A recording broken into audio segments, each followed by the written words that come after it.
Inkuru itangaje yo muri Nigeria, urukiko rwategetse ko umusore n'umukobwa bagaragaye kuri TikTok basomana bahita kubashyingirwa mu gihe kitarenze iminsi 60. Uyu musore witwa Idris Mai ushyirwa n'umukobwa witwa Basira Yayod baherutse gushyira ku rubuga rwa TikTok amashusho bagaragaza basomana, bagaragaza ko bakundana. Leta ya Kano yo igendera ku itegeko rya Islam rizwi nka Sharia. Iyo abaturage baho bagaragaye basomanira ku karubanda, bifatwa nk'igikorwa gihabanye n'imyitwarire mbonezabupfura bakaba bahanwa.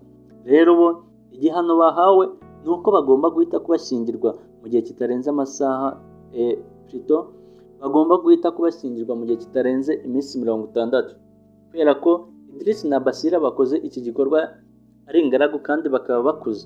Tariki ya 20 Ukwakira 2025 urukiko rwasabye ko urwego rwa Islam rushinzwe kubungabunga imyitwarire mbonezabupfura Hisba ko rwategura umuhango wo kubashyingira.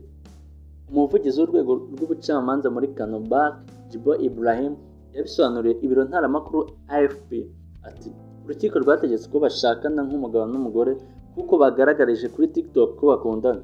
Urukiko rwategetse ko bashyingiranwa mu gihe kitarenze amezi 2. Umuyobozi muri Hisba yatangaje ko uru rwego rwiteguye kubahiriza icyemezo cy'urukiko vuba cyane kandi ko bamaze kubimenyesha Idris na Basir ati umugeni n'umukwe w'ahazaza babimenyeshejwe.